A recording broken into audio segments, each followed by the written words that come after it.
So today we're going to talk about the mathematics of board games.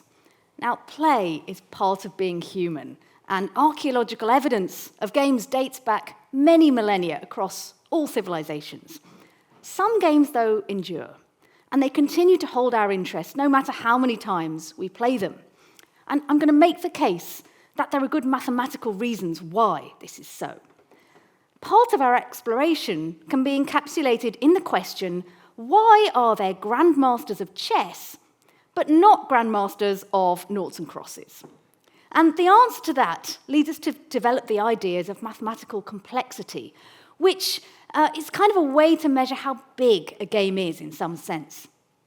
And along the way, we're going to meet the machine that played chess with both Benjamin Franklin and Napoleon Bonaparte, and we're going to find out what is the hardest board game of all time. So I've said board games have been played for thousands of years. We have some evidence for this archaeologically, so we find these beautiful gaming boards. This one originates from the ancient Mesopotamian city of Ur, and it's called the Royal Game of Ur. It's a game that perhaps we don't play so much nowadays. However, it's got several things and characteristics in common with some of our modern games. So it's a game, it's a race. You have to get your 7 counters from safe initial point all the way along down the central row and then round to home, and then they're safe. But meanwhile, your opponent is doing the same thing with their counters on their side of the board, and you both are having to traverse this risky middle row where if your opponent lands on one of your counters, then that counter gets sent home. So we've all played games that are similar to this. You don't have free choice entirely. So there is some chance involved as well as skill, because you have these 4 kind of tetrahedral dice that you roll, and that determines how many steps you can move, how many squares you can move. So it's a mixture of chance and skill, like many games. Very entertaining. The rules for this were lost for a long time, thousands of years, but were rediscovered by a brilliant researcher at the British Museum, Irving Finkel. And you can look up, he plays a game of this on YouTube, and it's very, very entertaining. He found out what the rules were, and now we can play this game again. It's a brilliant game, but do not think that, this beautiful gaming board that we see here means that these games were the preserve of the wealthy only. Anyone can make, and this is an example of a board that was just scratched onto the base of a large statue, so you can just scratch your board and play a game of get a few pebbles. You don't need very much. So everyone's playing these games, and that continues to today. We don't need to buy an expensive set. We can scratch out a Parcheesi board and play a game, again, find a few pebbles, play a game. So we don't need equipment. These games can be played by anyone, anywhere. So that's brilliant that they're so universal. Another thing we should notice is that games are not just played for entertainment. There are different reasons that we have for playing these games. Of course, we want to be entertained, but also there's often a religious, spiritual, or moral aspect to the game. So on the left, here you see, this is the tomb of Queen Nefertari, the Egyptian queen, and she is playing a game of Senet there, an ancient Egyptian game. And the movement of the pieces in that game is an analogue for your journey to the underworld. On the right, you see a game that looks a bit like our modern Snakes and Ladders, but it originated, that game, from a much older game that came from India, and it's got this moral dimension to it that the ladders correspond to doing good deeds that get you closer to enlightenment, and the snakes are when you do bad deeds and they get you further away. So there's this other dimension to a lot of games. A final important dimension is a sort of analogy with a war, a conflict. You're fighting against your opponent and you're learning strategic thinking. So this is a game of 9 men's Morris. That goes back at least 2,000 years. Roman soldiers played it in ancient Britain.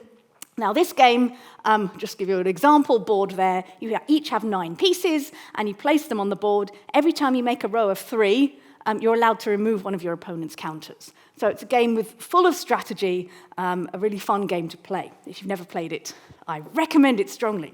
And of course, chess, I guess, the ultimate thing we think of if we're thinking of a game that has got even the pieces, kings and queens, are fighting each other to the death. Well, when we are playing all of these different games, Each game has its own particular flavour, and the experience of playing the game will depend on various factors. And as part of our kind of exploration of the mathematics of games, I'm going to just mention 3 factors that really influence our experience of each game. The first one is, how complicated are the rules? And there's a continuum we can think of. Low complication, something like noughts and crosses, otherwise known as tic-tac-toe, or X's and O's in some places. That is a game I can explain. I'm sure you all know the rules, but we can explain the rules of that very, very quickly. We've got a square board, 3 by 3. Each player plays their counters in turn, crosses and noughts. You take turns until somebody gets a row of 3, and then that person's the winner. If it doesn't happen at all, then it's a draw. Right? Done. We now fully know the rules. Very simple.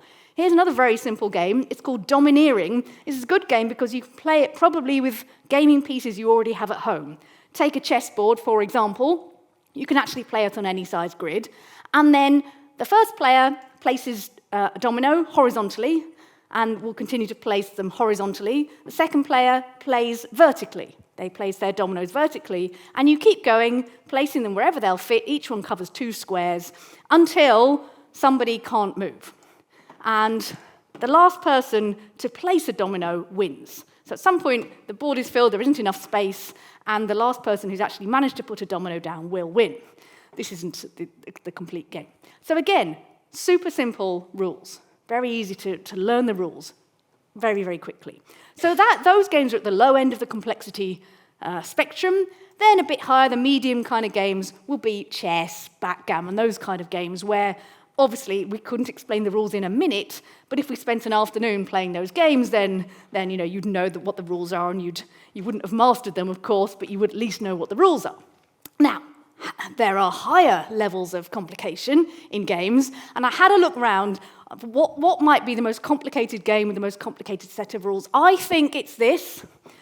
This game, the Campaign for North Africa, almost isn't a game. I mean, what is a game? It's more of like a very, very long history lesson. So it's recreating this part of the action in the Second World War with the opposing forces in North Africa. The board is divided into hexagonal cells. Each turn you have to do a whole long series of things. You've got to, I think you always have to invade Malta for some reason, but poor Malta. But you have to make sure your troops have fuel and food and water, and the detail. Here are some of the instruction books and things you need. The detail is extremely, extremely precise. For example, the troops have to have enough fuel. So everyone except the British troops, their fuel stores evaporate at a rate of, I think it's 3% per turn. The British fuel evaporates at a rate of 7% per turn. The reason for that is that in the actual Second World War, everyone except the British stored their fuel in 50-gallon barrels or tanks, and the British stored theirs in small jerry cans, so theirs evaporated faster. This is the level of precision of this game. Here is the board. It's over 3 meters long. It's been estimated a single game would take 1,500 hours to play, like your first game of this. Just, kind of a practice game. If you give up everything else, give up school, give up work, and full-time spend 35 hours a week playing this, it's going to take you 43 weeks. And then, if you do win, your opponent immediately wants a rematch, right? So it's a full-time job. This is on the high end of the complexity level. There it is. We are going to concentrate much more on the games over to the left-hand side. So that's complexity of rules, how complicated the rules are. The second aspect, how many players? The game, obviously, that's a very important part of the game. Now, there's kind of no upper limit, theoretically, but we are sitting around a board, so there's a practical limit. Most games have, a single-figure number of players that are ideal. I did find one that had 7 players, designed for 7 players. This is called astronomical chess. I don't know why, it's got nothing to do with chess, but you can see the board is heptagonal. 7 people can play. A game like Monopoly, classic Monopoly, has 6 tokens, so up to 6 people can play. But most board games are based on square boards, and that lends itself to 4 players, a maximum of 4 players, like Ludo here. You're set up 1 person at each corner, so at most 4 players is quite common. 3 people can play this game, but a good game perhaps for 3 players is Chinese checkers. It's nothing to do with checkers. It's also not Chinese, having been invented in Germany in 1892. But never mind. Good for the marketing, right? So this game, because the board is a hexagonal or a six-pointed star, it's quite good for 3 players because if there's 3 of you, then everyone has an opposite pair of triangular sets of counters. So that's okay for 3 people. But the games we're going to focus on today, the board games today, are going to be 2-player games, like all the classics, drafts, checkers, mancala, all its variants, backgammon, chess, those, and noughts and crosses, and many others. Now, of course, you need 2 people at least to play a game, don't you? Well, no. Solitaire is a game you can play for 1 player. So this is a game where you have to take marbles by jumping over them, and the ultimate aim is to end up with just 1 marble left. It's quite challenging and difficult, but very good fun. Okay, a game for 1 player. You can't have a game for 0 players, though, can you?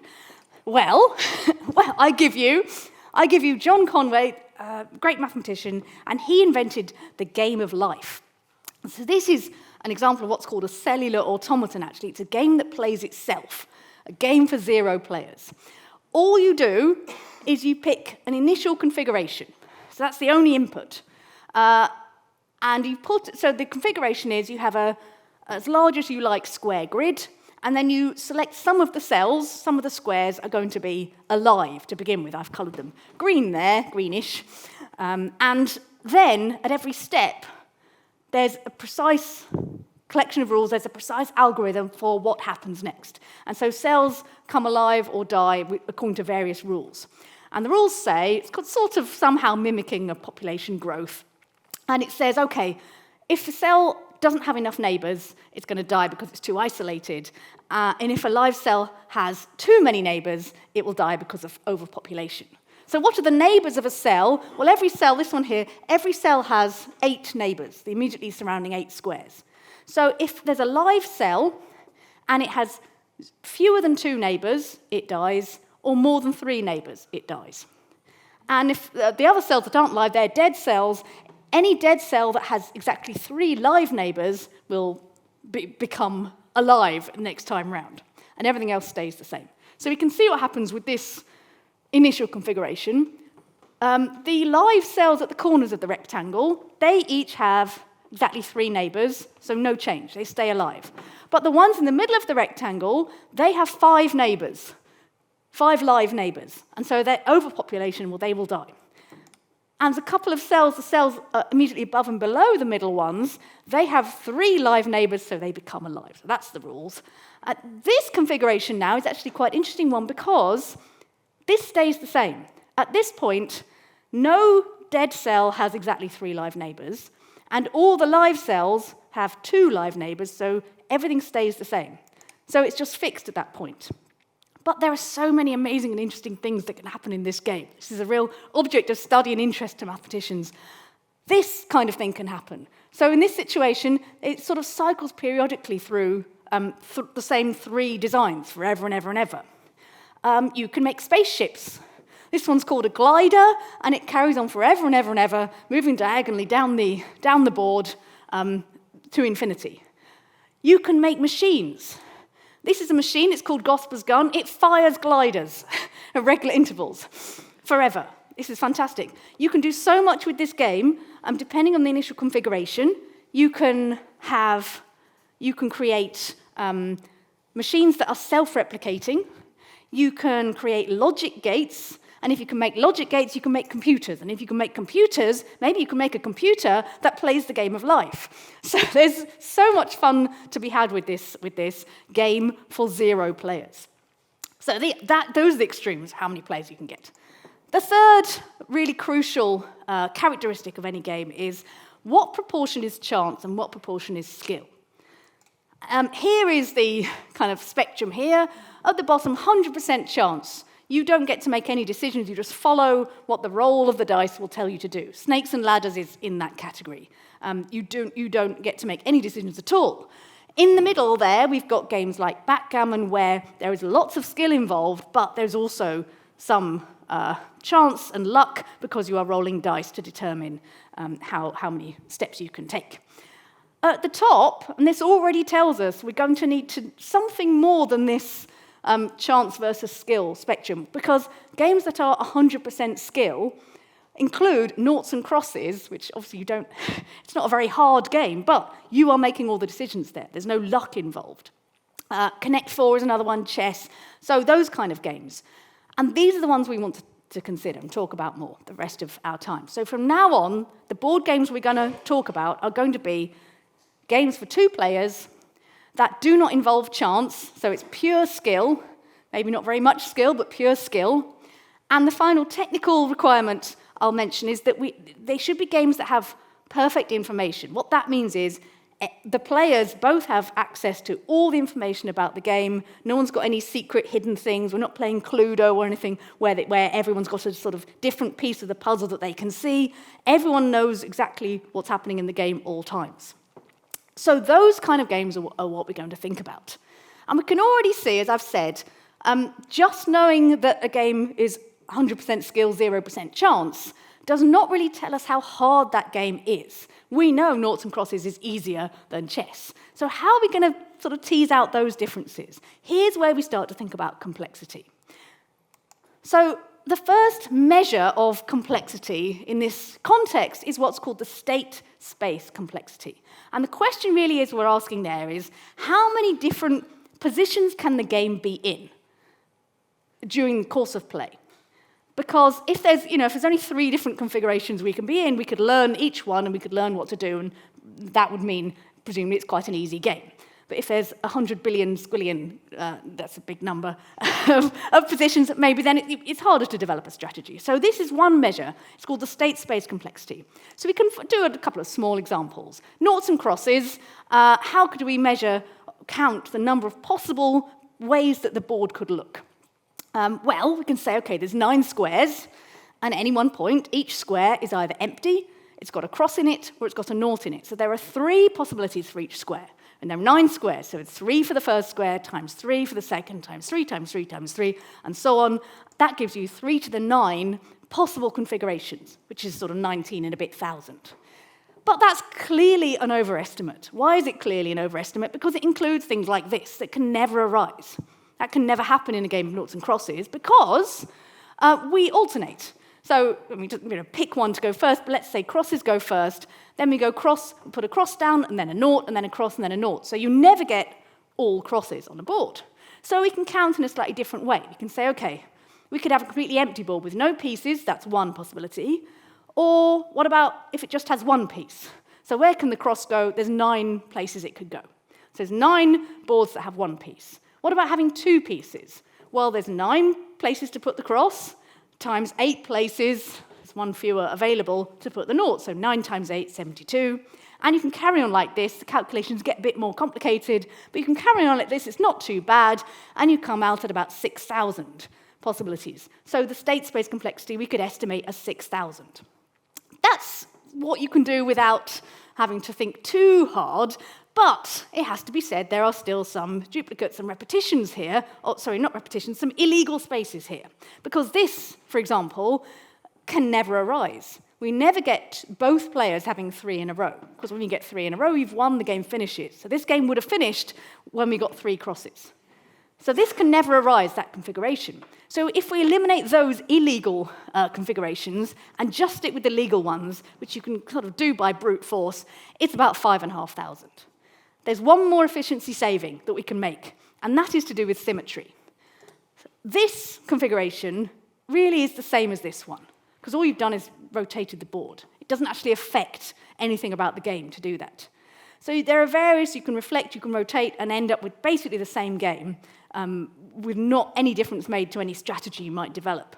If you do that, then you actually reach a smaller number, 765. And that is the state space complexity of noughts and crosses. Feels like a lot, right, for such a simple game, but as we'll see, this is nothing. This is nothing. Let's look at a slightly more complicated game, not noughts and crosses, Connect 4. So this is played on a vertical board, and the aim here is not to make a row of 3, but to make a row of 4, vertically, horizontally, or diagonally, somewhere in that board. There are 7 columns. Each one has space for 6 counters. So one player is red counters, one is yellow. You alternate putting them in. Of course, they will drop down to the bottom of as far down as they can go in the given column that you put them into, and then the first person to make a row of 4 will win. So, in this case, we can't do that thing we did for noughts and crosses of saying every space is either empty, red, or yellow, because if you've got an empty space at the bottom, then you can't have any full spaces above it, because they just fall down. So we have to think slightly differently here. Let's imagine a single column. This, by the way, is my favorite slide of the entire talk. Very, very exciting. I'm so happy that I managed to do this. So for each column, it could be empty, right? That's one possibility. Let's say we have one counter. So proud. So it could be red, right? Or it could be yellow. There's 2 possibilities then. What about if we have 2 counters? So there's 2 possibilities for the bottom one, and then the next one can either be red or it can be yellow. So 2 times 2 is 4 possibilities for having 2 counters. And if there were 3 counters, it's times 2 again, and 4 and 5 and 6, so on. So you can add up all of these, you get 127. So this is how many different ways you can partially or fully fill this column. But we've overcounted again. There are some illegal positions in here. You could have 4 yellow counters, that would win you the game, but you'd never see a 5th counter going in because the game is over. So there are some illegal configurations in there. If you take away those, you get 111 legal columns. So you could say, all right, well, there are 7 columns, each one 111 possibilities, so we'll do 111 raised to the power 7. That's the state space complexity. That's about 200 trillion. You could do that, but that would be, again, an overestimate. Why? Because obviously the columns are not just in isolation. You have 7 of them next to each other, and if you at any point get a horizontal line of 4 of the same color or a diagonal line, then the game finishes. So this is an overestimate. It's not too bad, but it still is too many. It can be calculated by brute force, not by me. A computer calculated that actually there's about 4.5 trillion possible, genuine, valid legal positions that the game can be in Connect 4. That's the state space complexity.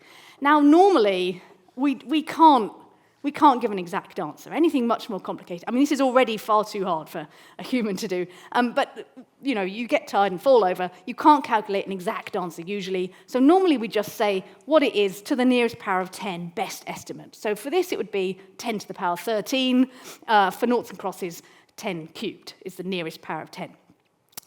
Well, that's one thing we can calculate, the number of different configurations. But actually, maybe what we're interested in is how many different games you can play, how many different ways there are through the game to the end. Because any of these configurations might turn up in lots of different games.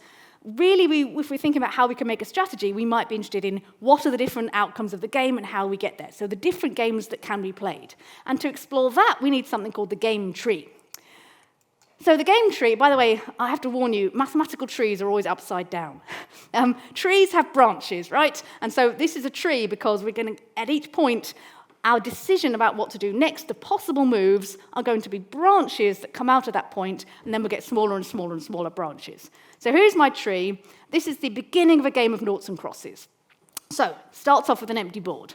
Crosses go first. There are basically 3 choices. The cross can go in the center, it can go at a corner, or it can go in the middle of an edge. That's your options, so 3 branches. And then, let's take the left-hand branch. What can noughts do? Where can we put our nought? Well, there's 2 options this time, really. Once you take account of moving the board, rotating the board, you can either put your nought in the middle of an edge, or you can put it at a corner. 2 options. And there are more options in the other cases, which I'm not going to draw, and more options, and you can keep going.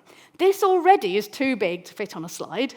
So this, even noughts and crosses, the game tree is sort of big for a human being to actually conceive of.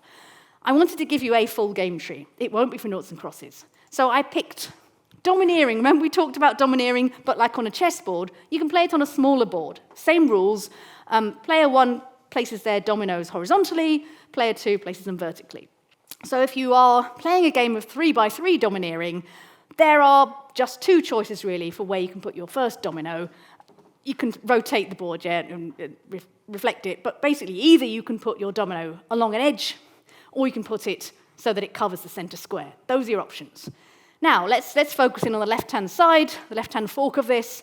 What can red do? Player 2, they've got to put their domino vertically, and there are 4, you can easily see there are 4 places they could put it. In one of these places, this one, that's a winning move, because where can blue put a horizontal domino? Nowhere. There's no space for a horizontal domino after at this point. So red has won the game at that point. But the other 3 are not yet a victory for anybody, so you carry on. Here is that whole left branch. Here is the whole game tree. We're not going to look in detail at it, but I wanted to at least, I feel I've managed to fit one on a slide. That's the smallest possible game I could think of that made any kind of sense to do. Here is the whole tree. Now, at these endpoints where the game finishes, these are called the leaves of the tree. For obvious reasons, that's the last thing you get on a tree. And here they are, I've highlighted them all. The game tree size, that is the word we use for the number of leaves on the game tree. And that is because each one of those represents an individual, a specific game. So you can follow back from a leaf, you can follow all the way back to the beginning, you can see all the moves that have been made, it specifies a unique game. And these are all the possible games. There are 11, 8 of them are won by blue, 3 of them are won by red.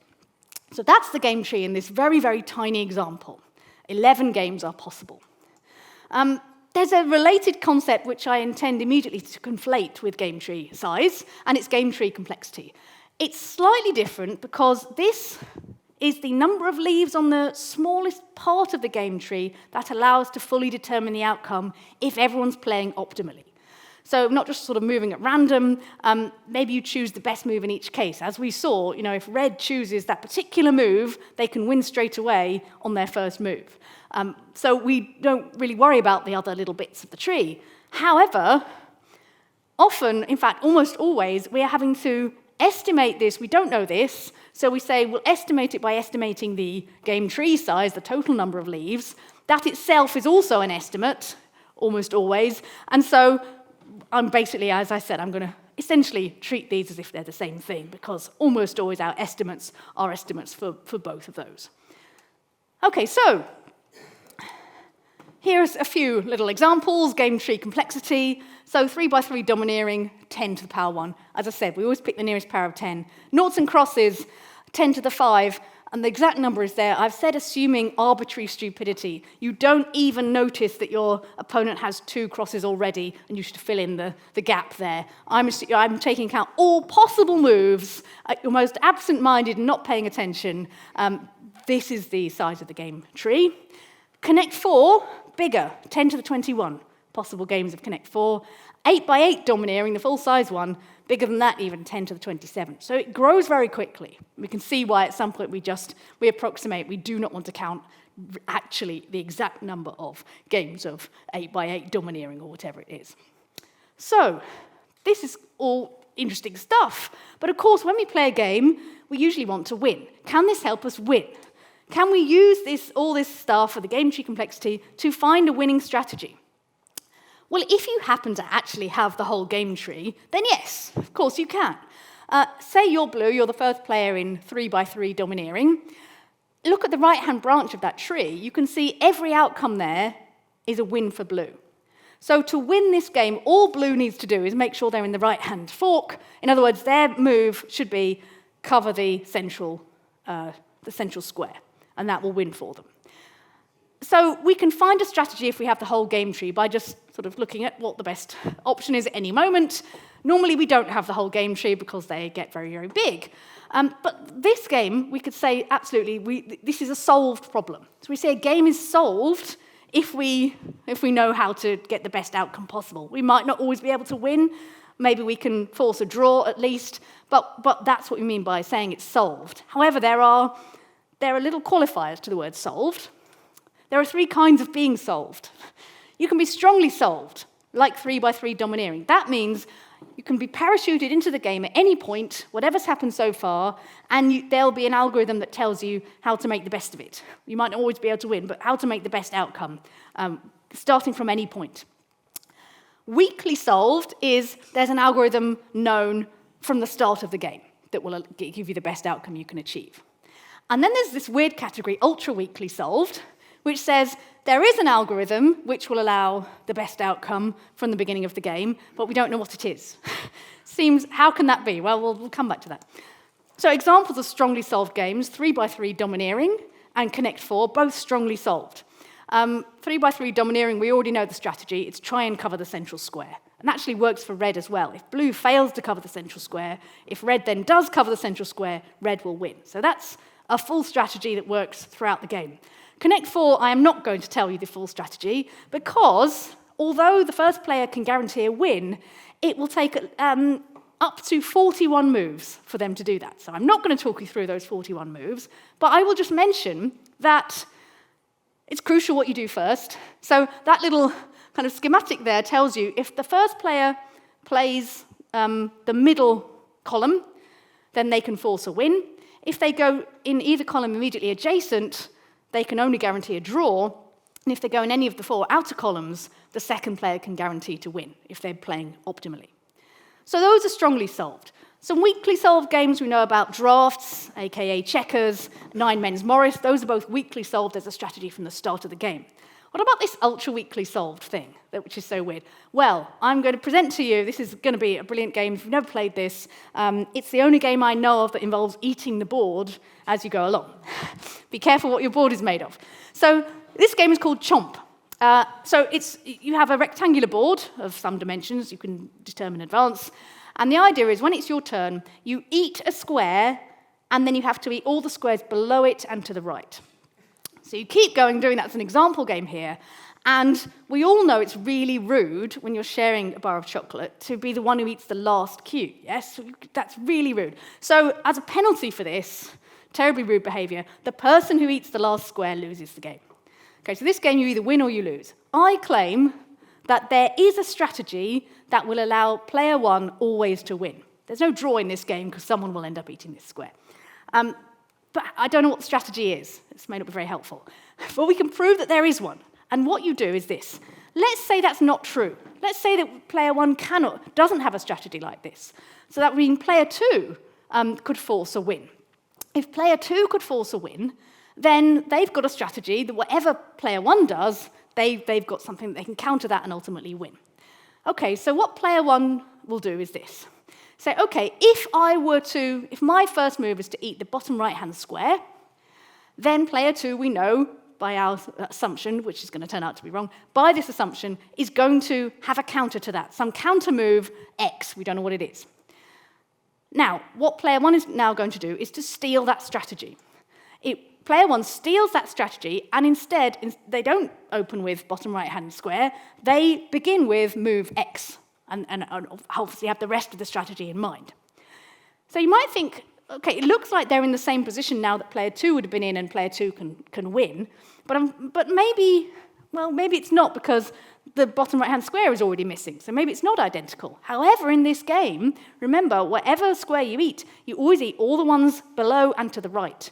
So any move you make will involve eating the bottom right-hand square if it hasn't already been eaten. So after this move X, whatever it is, the bottom right-hand square will not be there, so this is indistinguishable from first eating the bottom right-hand square, then doing whatever move X is. So this really is, you can steal their strategy without any worries, apart from the moral worries. So player 1 can always win. So this proves that this game is ultra-weakly solved. Player 1 can always win, it's just we don't know how. So I suggest we all go home and practice extensively this game until we know what the strategy is. Okay, so there are levels of being solved. But let's talk about chess. Chess is not even ultra-weakly solved. However, we all also know that computers are very good at chess and can beat even the best players. So how is that happening? Well, it's interesting that, in fact, machines that play chess are older than we might think. In 1770, a chess-playing automaton called the Mechanical Turk wowed the world. This automaton, so that's not a human there, that's this automaton that, that moves and plays chess against you. It toured Europe and America for 80 years, and it played chess against and beat both Napoleon Bonaparte and Benjamin Franklin. And Edgar Allan Poe wrote an essay about this, and he thought it was a hoax. He said, and here's his reasoning, and I find it very interesting that this is the reasoning. He said, it can't be a machine, because machines have a thing that they follow, a process that they follow. They don't make mistakes. They're not like, there's no human error with a machine. So the fact that this machine sometimes loses, it's very good, but it doesn't always win. Therefore, it must be a hoax. There must be a human who's secretly playing. That's a very interesting take. It's wrong. It's a wrong take, but sadly, the conclusion, even though the argument was wrong, the conclusion was correct. Here is the inside of this machine. You can see there's lots of gears and levers and stuff going on, but there's suspicious, large empty space on the right-hand side, and even more suspicious, a rug and a little cushion. Almost as if to make someone more comfortable. And indeed, unfortunately, it was a hoax. So inside this machine, there was a very, very good chess player. We even know the names of some of the good chess players who were actually playing, being the Mechanical Turk over the years. They were playing against a human, a very good human, but yeah, it was not really a chess-playing machine. So when's the first chess-playing machine? You can be thinking, what do you think it is? Well, would 1912 surprise you? Okay, slight demoral of this. It was a machine that could play a specific, special kind of sub-game of chess. It knew how to play a particular endgame and to win at that endgame. The endgame in question is where the machine has a king and a rook, and the human player just has a king. So obviously, the machine, slight advantage. But it was still pretty amazing for that time that this could be done, that a machine could be built that would do this without any human involvement. And the reason it could do it is because that very specific sub-game is strongly solved. There's an algorithm that can be followed by a machine kind of mechanically, and it would win every time. That's pretty amazing. It wowed the world when it was put on show in Paris in 1914. But what about real chess computers? When does these start to come in? Well, there's a groundbreaking paper in 1950 by the mathematician Claude Shannon, there he is, who wrote a paper called Programming a Computer for Playing Chess. And he wasn't saying, here's my program. He was saying, what are the challenges of this, and then how might we address them? And in that, it was kind of a really early paper in this sort of area, and he talked about the complexity of chess. So he was thinking, how many possible games of chess are there? What we now call the game tree complexity. So here's how he did the calculation. It's very difficult to do this, but here's a good estimate.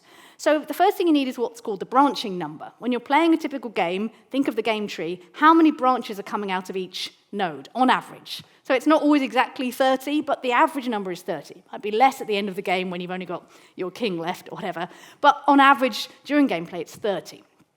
How long does the game last? What's a move in chess? This is sort of technicality, but a move, actually, strictly speaking, in chess, not in all games, but in chess, it's white does something, then black does something. So actually, that's what we might actually think of as two moves. To make this distinction in the area of game complexity theory, or combinatorial game theory, which is what we're talking about now, that's the name for the mathematical subject we're talking about. To make this distinction, we say a turn for an individual player is called a ply, and the plural is plies. So a move here is a ply for white and then a ply for red. For black. So if there's 30 choices for each ply, then a white then black move would be roughly 30 squared, which to the nearest power of 10 is 1,000, 10 cubed. Okay, so we know how much choice you have for each move. How many moves are there in a game? Well, data from lots and lots of games says that in a game between good players, there are about 40 moves, 40 kind of exchanges of turns. Now, a game between good players is important. Bad players tend to fight to the death when they should resign. I should know, I'm a bad player. So their game's gone a lot longer. But yeah, about 40 moves. So you can then use that to estimate the game tree complexity, because you say, okay, at each of these 40 moves, there are 1,000 options, so it's sort of 10 to the 3 times 40, 10 to the 120. That's now known as the Shannon number. It was a kind of an early estimate for the game complexity of chess. Now, even modern computers have an upper limit of around a quintillion calculations a second, 10 to the 18. There's no way that can happen. They are not going to be able to find the whole game tree. So we've got to think of something else. Well, what about, says Shannon, what about instead we imagine a database? A computer could have a database of all the possible legal positions. So now he's talking about the state space complexity, right? How many legal positions might there be? And then, so a lot. Let's see if we can have an estimate for it, he says. And then you could imagine in your database you have each legal position and then the best move when you're in that position. So can we estimate that? How many legal positions there are? What's the state space complexity? Well, here's a chessboard. It's got 64 squares. There are some pieces. Each side, each player has 16 pieces, at least to begin with, so 32 pieces, and they've got to go on the board. Let's forget that sometimes, there are fewer pieces than that. Let's just pretend we're looking at when there are 32 pieces on the board, where are they going to go? If you want to worry about sometimes there aren't on the board, perhaps you say there are 65 squares on the board, and some of the pieces may be in square 65, i.e. they've been taken. But just for the moment, let's have 64 squares like we would expect, and we've got to put 32 pieces. So let's say the white king, he's got 64 places it could go, so 64 choices for that. Then where's the white queen going to go? There are 63 remaining squares the white queen can go in, and so on and so on and so on. And so you get something like this, all the way down to 33 places for the very last of the 32 pieces you're going to put down, leaving 32 blank squares at the end. So is it that? Is that a good estimate? No, it's really not. I mean, there are many reasons why it's not, but one important one that Shannon takes account of in his calculation in his paper is that this duplicates an awful lot. Here's why. There are several pieces that there's more than one of. So, for example, white has 2 rooks. And when you put all the pieces down, you can't distinguish which one of those rooks was placed down first. So that means you're going to get that precise configuration twice. The first one goes down on the green square, or the first one goes down on the white square. So you've doubled the amount of positions that you're trying to count. So you've got to divide by 2 because of that. And there are lots of pairs of pieces, knights, bishops, so on. There are 6 pairs of pieces for which you have to worry about this. And even worse, or better, depending on which way you're looking at it, each player has 8 pawns, 8 indistinguishable pawns. I mean, that's where they might start off at the beginning of the game, but we're looking at where could they possibly end up, at some far point in the middle of the game. So those 8 pawns could again have appeared in any order and still look like the same configuration. So I won't go into the details of it, but this is the equation or the formula that Shannon came up with for this estimate of the state space size.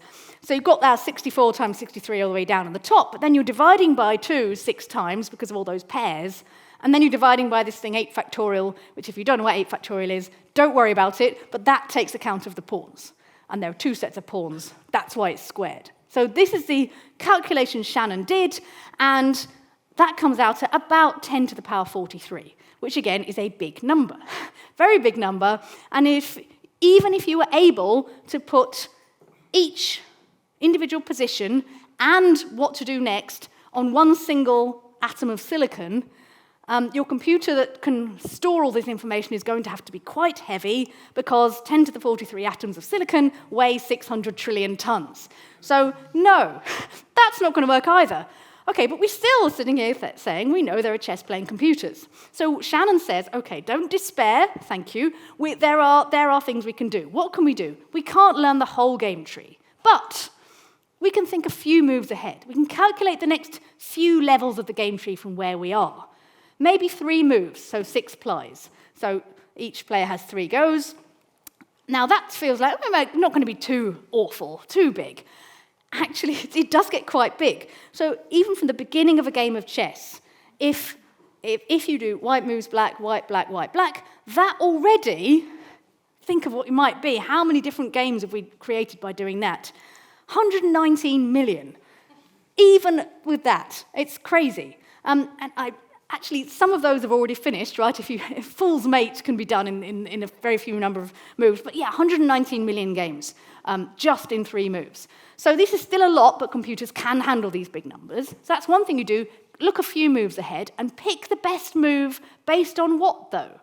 Well, you can rank them according to some carefully chosen function. For instance, it's well-known sort of rule of thumb in chess that the queen is, obviously the king is infinitely valuable, but of the other pieces that you can lose, the queen sort of scores 9, I think the rook is 7, and then you work down and the pawn is 1. So you could score the number of pieces that you have left on the board versus your opponent. If you've lost your queen, that's worse than if you've only lost a pawn. So you can rank them in various ways and then somehow pick the best move to play based on looking 3 moves ahead. You can also incorporate some standard openings and end games so that you know what to do in those standard situations. There are still some issues with this. The first one is what's called the horizon problem. Well, that's the main one, actually, the horizon problem. This is where maybe some amazingly brilliant strategic maneuver that gets you to checkmate 4 moves from now, but begins with you sacrificing your queen. If you're only looking 3 moves ahead, you're not going to spot that, so you miss that opportunity. So this problem of the horizon prevents strategies that might be very successful, or things that look good but actually turn out to be catastrophic errors. You don't spot them because they're just over the horizon. Now, for early chess programs, this is a huge issue, but developments, including something called quiescence searching, have improved this. So quiescence searching it doesn't uniformly search the same number of moves ahead. It kind of looks at how much of a state of flux the game is if you do that particular move. So suddenly, if you lose your queen, that's a very interesting thing to have suddenly happened. It looks a bit further down that branch than it does for something where nothing much is happening. Maybe you just moved your pawn forward 1 space. So it's not perfect, but these kind of things where there's a way of assessing how exciting or dynamic the game is at that moment and looking a bit further along those branches and less far along others means with the same amount of processing power, you can do a more intelligent search. And with these innovations and others, as I've said, chess programs can now beat even the best players in the world. So chess is complex, it's unsolved, but although it's theoretically unsolved, kind of for practical purposes, it sort of is solved. So are there any harder games? Let's look at what we've got, kind of a few examples so far. We can see there is this kind of correlation between the game tree complexity and whether the thing is solved. So the lowest game tree complexity that we see, your noughts and crosses, connect 4, strongly solved. Strategy from any point. The next ones up, these are quite high, 10 to the 40, 10 to the 50, those are weakly solved. So they can be solved, but not to the same extent. Chess is unsolved with 10 to the 120, but computers can beat us. So if we use, as a proxy for hard, highest game tree complexity, is there a game that's harder than chess?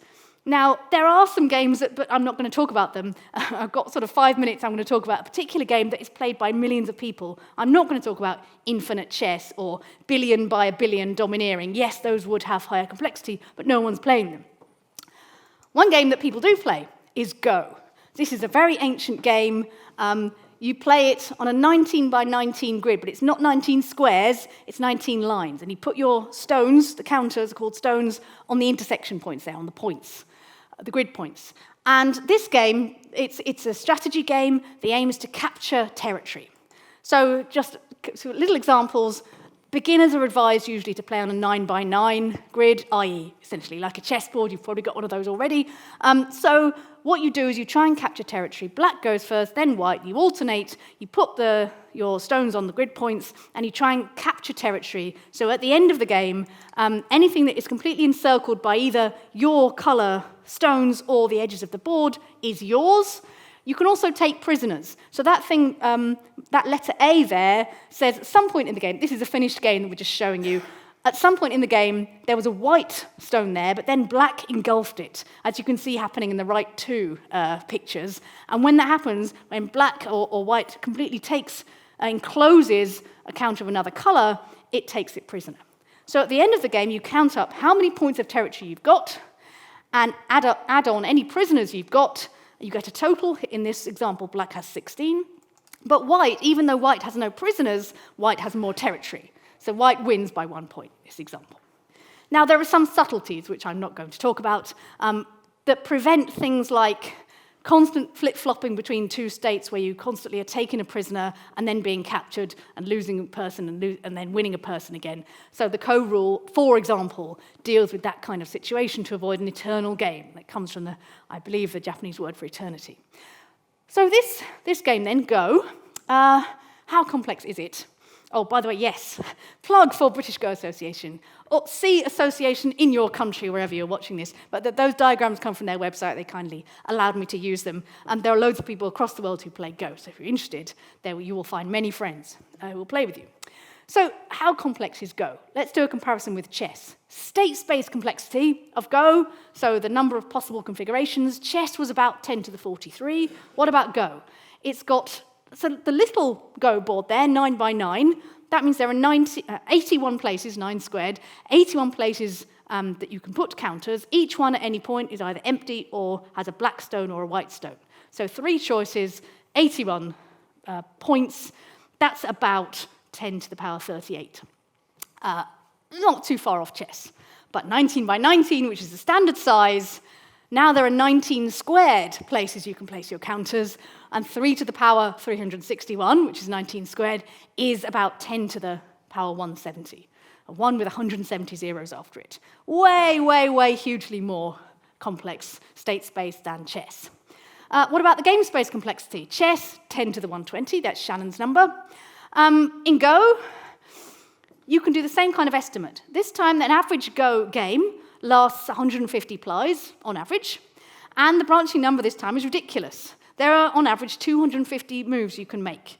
And so when you combine those together, you get a crazy game tree complexity of 10 to the 360. So again, way, way more complex than chess. So where does this leave us in terms of computers? Computers can beat us at chess. What about Go? The techniques that allow computers to play chess quite often are going to fall over with Go. It's just too big. But there are ways to attack it. So can a machine ever beat us at Go? Well, let's see. Nowadays, we have AIs, and so an AI called AlphaGo was one of the first to combine Monte Carlo methods with deep learning. So what does that mean? Well, Monte Carlo methods are, what you do is, each point, instead of going like many, many moves ahead, you try out a move, and the way you test it is you do that move, and then you play against yourself, let's say 1,000 different games, at each point choosing at random what to do next. So you play 1,000 or 10,000 random games to the end and see who wins, and then that gives you a kind of a weighting for that move. The one that wins the most random games in this process is the one you're going to pick. And the learning is because you then remember and you learn by your experience. So AIs like AlphaGo have, through this and other techniques, become very, very good at Go, to the extent that in 2016, AlphaGo beat the then world champion at Go by several games. And, okay, is it all over? Well, it's not quite all over. I have good news for you. This very year, a human bounced back, came back, and beat a top AI by a massive 14 games. And the way he did it was to exploit exactly the horizon problem we mentioned in chess, that these machines are very good, but they can't look too far ahead, even with this Monte Carlo thing. If there's a really good strategy, but it's, that's one thing to do out of a million choices, the computer may not see it. And indeed, he exploited this. He played a really long-term strategy that the machine did not see coming until too late. So there is hope for the humans. There's hope for the humans still. We'll see how that one continues to play out. So we love board games. We love them because in our leisure time, we like to use our brains. That's why you're all here watching this lecture. We don't like to just sit around. We like to use our brains, and playing games is one way of doing it. Solving puzzles is another. And that's going to be the subject of my next lecture, which you're very welcome to come along to, on the maths of Sudoku. But for now, I will stop. Thank you very much.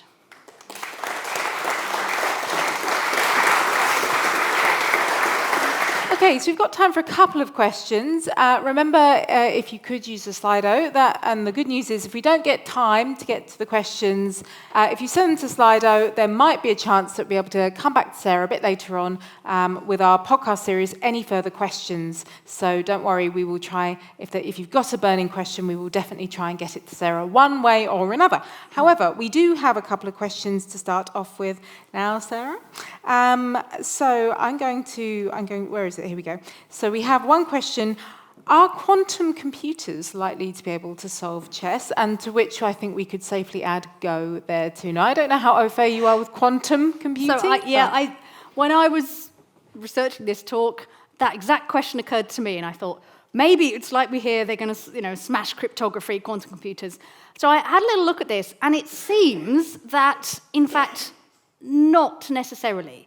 In that the things that quantum computers are super good at are not quite what you need to fully search a game tree. So as far as I can tell, actually it's not going to be a magic bullet for this, unless some amazingly wonderful new concept is thought of. But at any point we can invent a new method. So with these new methods like quiescence searching or Monte Carlo search methods, each of these have been overused the word, but game changers in this space are suddenly revolutionizing what's possible. And Go playing computers went from amateur level to Dan level of brilliance super fast when Monte Carlo search was incorporated. Yeah. So who knows? And maybe sort of connected to that, we've got a great question here about how do people use maths in actually coming up with board games, do you think? And then, we could add on to that. Maybe that's what quantum computing could do. It could generate new ideas for games. Yeah, so that's a good question. I think if you're designing a game, there are some, even at the most basic level of, if you're rolling dice, we haven't talked about that kind of game, but if you're rolling dice, what do you want the outcome to be? And for that, if you understand what the most likely outcome of a dice roll is going to be, so if you roll 2 dice, the most likely total is 7. So throwing a 7 has to be something that it works in your game to happen a lot, whereas throwing a 6 or an 8 is slightly less likely. So understanding those kinds of things, even at that level of mathematical understanding, that is going to help you with game design. So there's all sorts of ways that mathematics can contribute to designing games that are fun to play, not too hard, not too easy, which really matters. Hi, my friend and I used to play 3-dimensional noughts and crosses every night.